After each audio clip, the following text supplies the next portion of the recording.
benar-benar kita memahami sesuatu dengan detail sehingga paham. Nah, status hadis ini apa? Statusnya. Nah, saya bacakan. Ada nanti beberapa imam yang meneliti kitabnya Imam Al-Ghazali, khususnya Ihya Ulumuddin. Dan ini imam yang neliti. Jadi antum kalau bukan imam, gak usah ikut-ikutan menyimpulkan. Ini imam. Dan saya juga punya teman waktu di Tripoli itu tesisnya tentang Imam Al-Ghazali, diteliti dan beliau baca semua bukunya. Alhamdulillah saya hidup dan bertempat tinggal dengan beliau itu. Jadi bisa mempelajari dan dapat tuh bagian dari penelitiannya. Kalau yang ini bukan, ini yang sudah awal-awal. Ya. Namanya Syekh Murtada Az-Zabidi. Beliau mengkhususkan kitab Takhrij Ahadits Ihya Ulumuddin. Ya, penelitian terhadap hadis-hadis di kitab Ihya Ulumuddin yang tersambung pada Al-Imam Al-Ghazali. Juz yang pertama halaman 59. Ya. Jadi disusun satu-satu, hadis 1, hadis 2, hadis 3. Ini urutan hadis yang tadi dibacakan urutan ke-47. Ya, ini saya sudah salin. Urutan ke-47. Masih ada waktu? Sebentar lagi ya, dikit lagi ya. Wa fi hadits Abi Dzarrin, dan dalam subtopik terkait dengan hadis Abu Dzar ini yaitu Jundub bin Junadah Al-Ghifari, nama aslinya Jundub bin Junadah Al-Ghifari radhiyallahu taala anhu, ya. Rafa'ahu, ya, dimarfu'kan itu, ya, disampaikan kepada Nabi sallallahu alaihi wasallam hadis yang berbunyi tadi itu. Ya, khudara majlisi alimin, bukan zikir di situ kan? Ya, afdalu min alfi apa? Rak'atin wa syuhudi alfi janazatin wa iyadati alfi maridin. Tadi ya. Hadzal hadis, kalau ini dipahami hadis berdasar ilmu sanad, maudhu'un, status hadisnya hadis maudhu', hadis palsu. Kalau dibaca dari status. Perhatikan ya, ini imam. Imam. Nanti kita akan belajar bagaimana adabnya imamnya yang sangat luar biasa. Dan ini pengikut Imam Al-Ghazali. Lihat adabnya nanti. Beliau jujur, ini hadisnya palsu. Wa innama a'rifuhu, ya qala al-Iraqi, ya qala al-Iraqi, beliau mengutip pendapat Imam Al-Iraqi, salah satu pakar hadis yang mengetahui, bukan hanya hafal hadis sanad dan matan, mengetahui yang ini palsu, yang ini dhaif, yang ini matruk, yang ini mungkar. Tahu statusnya, sampai tahu ke orang-orangnya. Oh, kalau diriwayatkan hadis oleh si fulan, jangan diambil hadisnya. Ya, kenapa? Ini mah tukang banyak cerita. Yang ini banyak maksiatnya, sampai tahu ke situnya. Karena ada ilmunya. Ya, ada apa? Ilmunya. Qala al-Iraqi, Imam Al-Iraqi mengatakan hadzal hadis maudhu'un, dikutip oleh Syekh Murtada Az-Zabidi. Hadis ini statusnya maudhu'. Wa innama a'rifu min hadits Umar, la min hadits Abi Dzar. Ini rendah hati. Yang saya tahu itu sebetulnya kalau mau disambungkan, nyambungnya bukan ke Abu Dzar. Saya nggak ketemu kalau di Abu Dzar, nyambungnya ke Umar. Tuh. Tapi bahasanya yang saya ketahui, rendah hati kan? Ya. Ini bukan nih, nggak ada di situ, misalkan. Nah, ini yang saya ketahui. Bismillah. Semoga Allah ampuni kita semua ya. Kama dzakarahu Ibnul Jauzi fil Mawdu'at, dan komentar tentang ini pun telah disampaikan oleh Ibnu Jauzi dalam kitabnya Mawdu'at. Jadi mengutip juga. Ini fair, objektif. Ya, padahal beda pandangan dalam beberapa hal. Misalnya Ibnu Qayyim Al-Jauziyah, itu kan beda pandangan dalam beberapa aspek. Apalagi dengan Imam Al-Ghazali, beliau komentar terhadap hadis-hadisnya, tapi Masya Allah memuji pada aspek yang lainnya ya, termasuk Syekhul Islam Ibnu Taimiyah. Coba ngajinya diperdalam, baca lagi. Beliau punya kitab Risalah Tazkiyatun Nafs. Saya pernah ngajar di sini tuh dulu ya, dari ba'da maghrib itu ada kitab Risalah Tazkiyatun Nafs. Beliau membuka awal kitab itu dengan bersalawat kepada Nabi menggunakan kata Sayyidina. Allahumma salli ala Sayyidina Muhammad. Tapi yang menarik, yang menisbatkan kepada pengikutnya ya, atau yang mengikuti manhajnya Syekhul Islam Ibnu Taimiyah, menolak kata Sayyidina. Ya. Syekhul Islam Ibnu Taimiyah saya menggunakan itu. Jadi beliau menempatkan kapan ditempatkan, kapan tidak ditempatkan. Itu polanya. Kapan digunakan, kapan tidak. Yang unggulnya silahkan diambil, beda pendapat tinggalkan aja, nggak usah dicela. Itu kan yang sering saya sampaikan. Nah, ulama itu seperti itu dulu. Ulama begitu. Kalau Anda nggak sepakat, tinggalkan aja, nggak usah dicela. Tapi kalau ada kebaikan, itu diambil. Orang dulu begitu. Saya pernah ngirimkan mushaf di Bandung, titip sama paman saya yang di MUI. Begitu disampaikan senang pengurusnya, alhamdulillah, masya Allah, Pak Kiai mushaf. Dari mana mushaf ini? Ustadz Adi Hidayat. Ambil aja, bid'ah itu katanya. Suruh diambil lagi. Saya bilang musibah ini. Mushaf disebut bid'ah. Musibah. Dan saya cek ternyata nggak kenal. Saya nggak kenal mereka, mereka pun nggak kenal saya. Coba Anda bayangkan, pada yang belum kenal pun dibid'ahkan. Padahal belum pernah ketemu, belum pernah nanya. Ya. Karena itu saya sering menyampaikan, dari dulu saya sampaikan. Ya, kalau ada beda pendapat, duduk, lalu diskusi. Kalau kemudian sifatnya yang usul, perbaiki. Kalau pada yang furu'iyat beda-beda sedikit karena pilihan, karena bismillah, karena kunut, karena apa, saling menghormati. Setelah itu disampaikan kepada masyarakatnya atau jamaahnya. Oh, si fulan itu kalau pakai ini, dalilnya ini. Kita nggak pakai itu karena kita pakai yang ini. Ini yang kita yakini, itu lebih bagus. Kalau semua demikian itu jadi baik, alhamdulillah. Ustadz duduk, ada database-nya, jadi tahu mau ngaji ke sini, pakarnya di bidang ini. Foto sama-sama, jamaahnya tenang, alhamdulillah. Itu yang bagus. Ya, sekalipun sunnatullah selalu ada penilaian-penilaian itu. Tapi saya mengajarkan pada Anda, harus selalu menghormati orang lain. Belajar yang baik, jangan mudah kemudian apalagi mencela orang lain. Saya tidak pernah mengajarkan Anda untuk mencela orang. Walaupun beda pendapat, sekalipun salah, ditunjukkan dengan cara yang baik. Jelas ya? Baik. Saya selesaikan dulu sebentar sebelum berakhir. Faqala, kenapa ini disebut dengan maudhu'? Rawa Muhammad bin Ali ibnu Umar al-Mudzakkar. Nah, di sini ada orang bernama Umar al-Mudzakkar. Umar al-Mudzakkar ini dikomentari oleh Abu Bakar al-Khatib. Syekh Abu Bakar al-Khatib ini juga begawan di bidang hadis. Sangat mengetahui sanad hadis. Matruk. Status orangnya matruk. Jadi ada mungkar, ada matruk, ada maudhu', itu beda. Kalau mungkar itu biasanya dijauhi karena orang yang diduga meriwayatkan hadis ini terduga berpotensi banyak berbuat maksiat.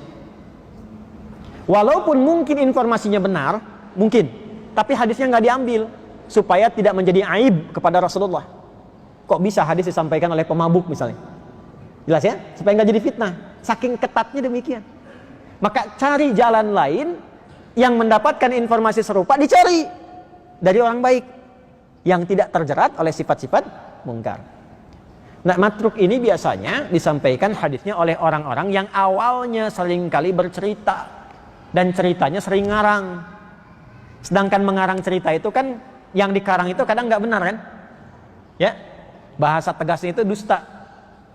Ya, nah, hadis itu nggak bisa dipakai dalam hal demikian, karena nggak boleh mengarang-ngarang. Nah, untuk antisipasi, jangan mengambil hadis itu dari pendongeng, dari tukang cerita. Kenapa? Karena kadang-kadang ada yang nggak bisa dibedakan mana cerita, mana hadis. Karena itu hadisnya ditinggalkan. Ditinggalkan itu turika, orangnya matruk, tinggalkan itu supaya nggak terjebak pada sesuatu yang mungkin saja bukan hadis tapi cerita. Kalau pengen tahu, jangan langsung disimpulkan cerita orangnya, maka cari jalur lain. Ada nggak hadis itu? Dicari jalur lain, itu adabnya. Jelas? Yang ketiga maudhu'. Maudhu' itu jelas palsu. Dari kata wudi'a, wada'a, meletakkan, membuat hadis yang memang bukan hadis. Contoh, tapi disamarkan. Afdalud dahri bi faisil laili kujifa wa kurifa wa ubina hatta karusa udamhu fa idza bukhila faduriba unuqu thalatha marrat hatta utiha rawahu syaikhan. Kalau antum belajar nahwu benar semua tuh kalimatnya. Syaikhan Bukhari dan Muslim. Padahal maksudnya bukan itu, cuman disamarkan. Afdalud dahri, dahar yang paling afdal, bi faisil laili dengan pais lele. Kucipa kasih kecap sedikit, wa kuripa tambahkan kerupuk, hatta karusa udangmu sehingga terasa udangnya. Fa idza bukhila, apabila kabehelan. Keselak. Faduriba unukuhu, maka pukullah punduknya telah tamarot 3 kali hatta utiha, sampai dia muntah. Rawahu syaikhan. Ya, ini kalimat disampaikan 2 orang syekh, orang tua, namanya Pak Asep dan Pak Dayat. Dulu ada orang suka nyamar-nyamarkan bikin hadis palsu. Motifnya banyak, tapi disamarkan kalimatnya. Ya, dulu tukang terong tuh ada jualan terong itu supaya laku, dimiripkan dengan hadis tentang air Zam-Zam. Bazinjan dawaun likulida, terong obat segala penyakit, supaya laku terongnya. Nah, itu maudhu'. Nah ini statusnya pada maudhu. Kenapa? Karena ada orang matruk. Nah teruskan sebentar ya, supaya nggak sepotong-sepotong pemahamannya, agak cepat saya. Nah dia terima dari siapa? Qala haddatsana Ishaq ya bin Ja'ad, haddatsana Ahmad bin Abdullah Al-Harawi. Nah di sini problemnya. Al-Harawi ini nama aslinya Juwaibari. Saya sudah punya catatannya. Nah Juwaibari ini dikomentari oleh Imam Ahmad bin Hanbal. Imam Ahmad itu hafal 1.000.000 hadis, punya kitab Al-Musnad. Kata Imam Ahmad, akdzabun nas, ini orang paling dusta di antara manusia. Banyak bohongnya. Haddatsana Ishaq bin Najih, haddatsana Hisham ya bin Hasan, haddatsana Muhammad bin Sirin, haddatsana Ubaidah. Nyambung ke sini Ibnu Salmani an Umar bin Al-Khattab radhiyallahu taala anhu. Nah ini sanad yang tersambung ke Umar, jadi bukan dari Abi Dzar. Tapi yang tersambung ke Umar pun ada masalah karena ada Al-Juwaibari yang diduga mendustakan hadis ini. Paham? Jadi dari segi sanad bermasalah. Tapi apakah isinya bermasalah? Ini. Ternyata teman-teman sekalian, ya Bapak dan Ibu sekalian, ternyata yang riwayat Umar ini, ja'a rajulun minal ansari ila Rasulullah sallallahu alaihi wasallam wa ana syahidun. Umar mengatakan, waktu saya hidup dulu, ada seorang pemuda dari Ansor datang ke Nabi. Saya menyaksikan itu, dia berkata, ya Rasulullah, idza hadartu janazatan wa hadara majlis alimin ayyuhuma ahabbu ilaik. Ya Rasulullah, kalau satu momen ada orang meninggal, ada kesempatan mengikuti jenazah itu, dari mulai menyolatkan, ya sebelumnya mengafani, menyolatkan sampai mengantarkan ke kuburan. Tapi sisi lain ada majlis ilmu. Menurut Anda mana yang paling utama, ya mana yang paling disukai oleh Anda ya Rasulullah? Mana yang paling disukai? Apa jawab Nabi sallallahu alaihi wasallam? Ya, perhatikan kalimatnya. Ayyuhuma ahabbu ilaika an ushidahu ya Rasulullah? Mana menurut Anda yang paling Rasulullah sukai supaya saya bisa lakukan? Pengen sesuai dengan kehendak Nabi. Faqala, maka jawab Nabi, in kana lil janazati man yatba'uha wa yadfanuha fa inna hudura majlisi 'alimin afdal min huduri alfi janazatin tasyi'uha. Kalau memang sudah ada yang nangani jenazah itu, ada yang sudah nyolatkan, kan fardu kifayah. Ada yang sedang mengantarkan ke kubur, saat bersamaan ada majlis ilmu dan materinya penting kau butuhkan, maka mengikuti majlis ilmu itu lebih utama dibandingkan dengan menghadiri 1.000 jenazah seperti yang tadi sifatnya disebutkan. Jelas? Nah, ini keterangan dari Nabi, cuma statusnya hadis maudhu. Paham? Statusnya apa? Hadis maudhu. Kalau hadis maudhu ya jangan diambil. Yang diambil itu riwayatnya yang benar. Sekarang pertanyaannya, ada nggak riwayat yang sesuai dengan ini, yang bukan maudhu? Jawabannya ada. Ternyata ada. Nyambungnya ke siapa? Ibnu Majah. Siapa lagi? Al-Hakim Naisaburi.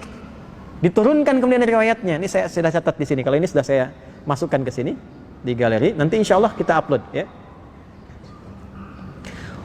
Qultu. Nah, ada qultu, ada qultum. Qultu, aku berkomentar. Ini kata Murtada Az-Zabidi ya. Saya langsung ke ujungnya saja ya. Langsung ke ujungnya. Wa nasab Ibnul Jauzi ba'da qawlihi bi nafsika wa malika wa aina taqwa hadhihi al-mashahid min mashhad 'alimin amma 'alimta anna Allah yuta'u bil 'ilmi wa yu'badu bil 'ilmi wa khairu dunya wal akhirati fil 'ilmi wa syarrid dunya wal akhirati fil jahli. Kata beliau, ini beliau itu Murtada Az-Zabidi, seorang syekh besar, ahli fiqih, ahli ilmu, ahli bahasa, dan pengkaji hadis. Dan itu mengomentari tadi kitabnya Ihya Ulumuddin, mengeluarkan isi hadisnya, dicek. Beliau fair mengatakan, ini memang yang disampaikan di sini kalau disebut hadis maudhu, palsu, tapi jangan cepat menilai Imam Al-Ghazali dengan penilaian yang tidak baik. Aku berkata, kata beliau, setelah mengkaji, mempelajari apa yang disampaikan oleh Al-Jauzi, Ibnul Qayyim Al-Jauziyah, betul kalau melihat sanadnya saja, betul kalau mengambil lafaz yang demikian, itu betul, nggak salah beliau. Tapi kalau kita lihat maknanya, kata beliau, ya, lihat maknanya. Bukankah amma alimta anna Allah yuta'u bil ilmi, bukankah kita menyadari kalau Allah itu ditaati Allah itu pakai ilmu kan? Saya ulang. Saat kita menaati Allah pakai ilmu atau tidak? Dari mana taunya? Gimana taunya? Bukan hanya dari Quran, dari hadis, dari keseharian kita saja. Kalau nggak tahu ilmu, nggak mungkin kita sholat. Dari mana taunya sholat subuh 2 rakaat? Ilmu. Kalau nggak tahu ilmunya bisa 4 rakaat. Kan dulu ada yang di sidang tokoh komunis itu kan? Muslim, subuh berapa rakaat? 4 katanya. Ada yang sebut 3. Karena nggak ada ilmunya. Pakai ilmu kan? Syahadatun pakai ilmu kan? Ya, Quran surah 47 ayat 19, fa'lam annahu la ilaha. Karena itu ada ilmu tauhid. Mengenal Allah pakai ilmu. Salat pakai ilmu, zakat pakai ilmu. Kalau nggak pakai ilmu, nggak tahu batasan zakat berapa. Jelas? Baik. Kemudian apa lagi? Wa yu'badu bil ilmi, disembah pakai ilmu. Dan kalau pengen dunianya sukses, pakai ilmu kan? Semakin pintar, semakin mudah akses kan? Semakin tinggi ilmunya, semakin salary-nya, ya, gajinya makin tinggi kan? Wal akhirati, akhirat juga begitu, fil ilmi, pakai ilmu. Nggak tahu ilmu, nggak dapat sukses akhirat. Dari mana taunya tahajud itu bisa mendatangkan kebaikan? Pakai ilmu. Jadi intinya apa? Ilmu. Wa syarrid dunya wal akhirati fil jahli. Sedangkan orang yang nggak sukses dunia dan akhiratnya karena nggak punya ilmu. Karena ilmu kurang, kerjanya capek. Karena ilmu kurang, surganya terancam. Jelas? Nah, teruskan. Ini bahasa halus sekali, bahasa halus. Ini kan yang dibahas ini isinya tentang keutamaan ilmu. Ini jangan karena menyimpulkan ini maudhu salah nih, tiba-tiba ditinggalkan amalannya. Tidak, cek dulu. Kalau memang isinya bagus, tentang yang bagus, kalaupun dia bukan bagian dari hadis, cukup jangan posisikan sebagai hadis. Ambil aja isinya, cuma jangan nilai sebagai hadis. Jelas? Itu maksudnya. Nih, gini. Makan saat lapar, berhenti sebelum kenyang. Pernah dengar itu? Itu bukan hadis, hadis palsu. Itu cerita. Di buku saya ada yang menyoal hadis populer, itu saya bahas. Itu cerita, bukan hadis. Tapi itu kalimat yang benar. Bahkan di ilmu kedokteran pun bagus. Caranya bagaimana? Ya jangan anggap sebagai hadis. Ambil aja isinya, tapi jangan sebut itu hadis.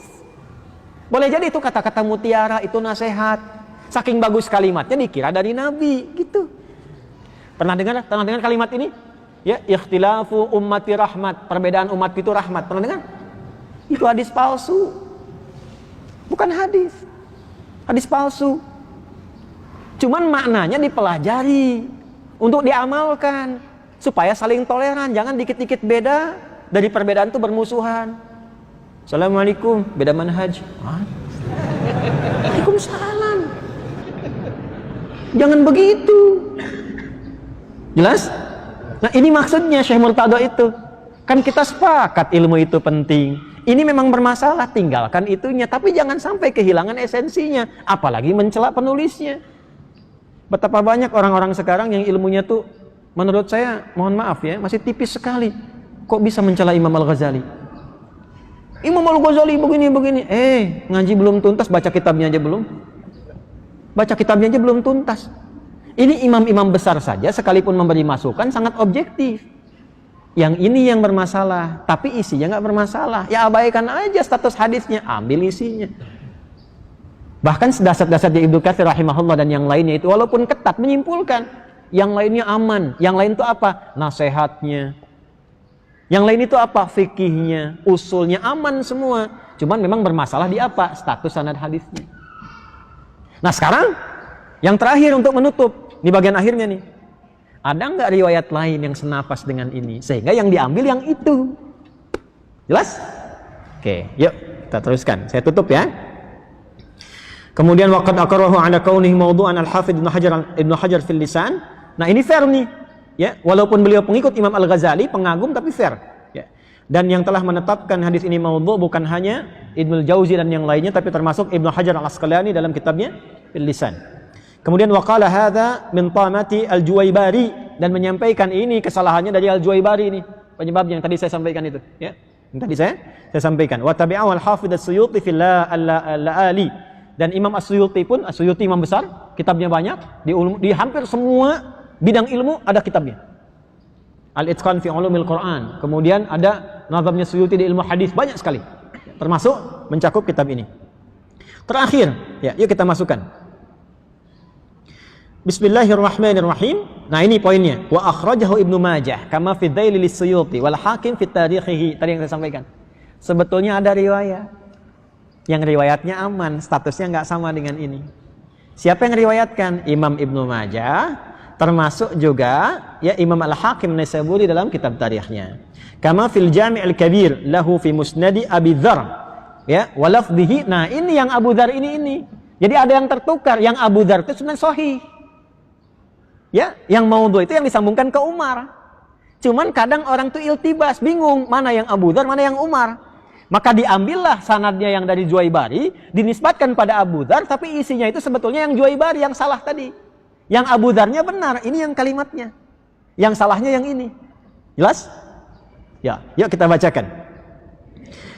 Ya Aba Dzarlin, li an taghdu fi an tata'allama ayatan min kitabillahi khairul laka mi an tusalliya mi'ata rak'atin wa an taghduwa fatata'allam baban minal ilmi amila bihi aw lam ya'mal bihi khairun min an tusalliya alf rak'atin tatawwu'an fayahtamilu anna syaikha asyara ila hadza wallahu a'lam. Allahu akbar.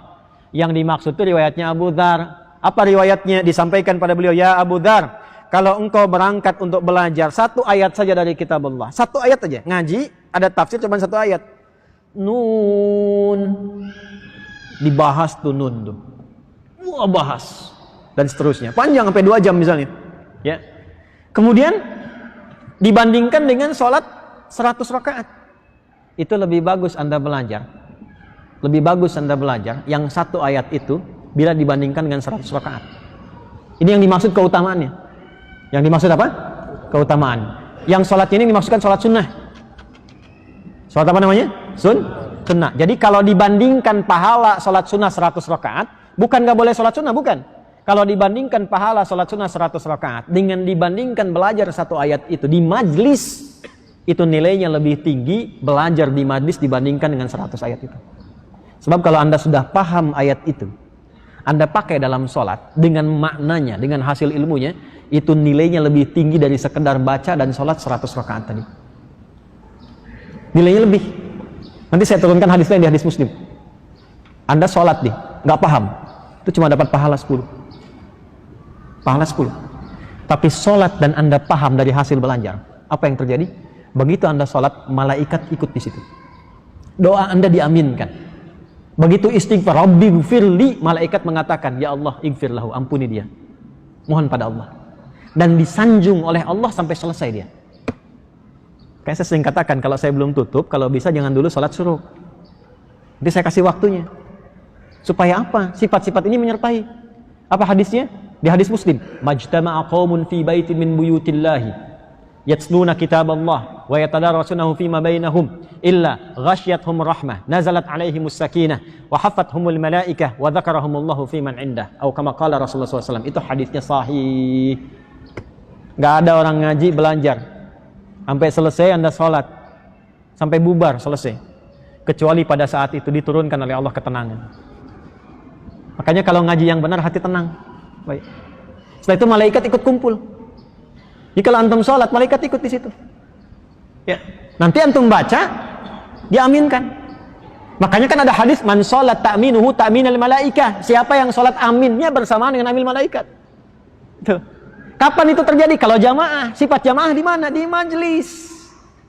Jamaah itu di majlis.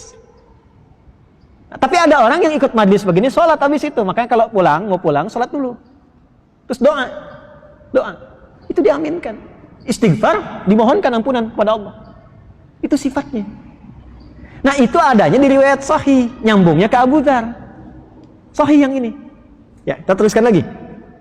Wa an taghdu wa fatata'allama baban minal ilmi amila bihi aw lam ya'mal bihi khairun min an tusalliya alf rak'atin tatawwu'a. Ini tadi. Dan kalau engkau berangkat ke majlis ilmu, majlisnya yang benar. Baru dapat ilmunya. Ini sekarang, tadi kan kita belajar ya, baru dapat ilmunya. Kalaupun belum diamalkan, baru dapat ilmunya. Apalagi diamalkan, itu nilainya lebih tinggi daripada sholat 1000 rakaat, sholat sunnah. Nah, ini yang sahih. Yang sahih. Perhatikan komen terakhirnya, yang ingin saya tutup. Fayahtamilu anna syaikha asyara ila hadza wallahu a'lam. Mungkin yang dimaksud Imam Al-Ghazali itu, yang ini maksudnya. Tuh, lihat. Betapa sopannya muridnya ini. Betapa sopan. Beliau ingin mengatakan Imam Al-Ghazali belum tentu salah di situ. Belum tentu salah, cuman akses beliau kepada hadis ini mungkin nggak dapat. Jadi meriwayatkan dengan makna, karena hadis boleh diriwayatkan dengan makna, maka diambillah maknanya. Orang sekarang salah paham. Dilihat jalur sanadnya, begitu dicek, wah ini hadisnya palsu nih, jangan dekati kitab Imam Bukhari. Ini levelnya imam yang menilai. Boleh jadi Imam Al-Ghazali nggak dapat akses ke sanad itu, maka diriwayatkanlah dengan maknanya, karena hadis boleh diriwayatkan dengan apa? Dengan makna. Maka diambillah makna yang sahih ini, diterapkan kepada rawinya Abu Dzar. Itu sahih, maknanya sahih, orangnya sahih. Cuman ketika dituliskan lafadznya itu nyambungnya ke lafadz yang maudhu tadi. Jelas gak? Ya, itu problemnya. Kalau kita ngaji sampai sini kita paham. Nah, Hadratus Syekh Muhammad Hashim mengerti itu, makanya yang beliau ambil apa? Langsung redaksinya, redaksi makna. Diambillah redaksi makna itu, dikembalikan kepada Abu Dzarnya. Masukkan ke sini, lengkap dengan pemaknaan tadi.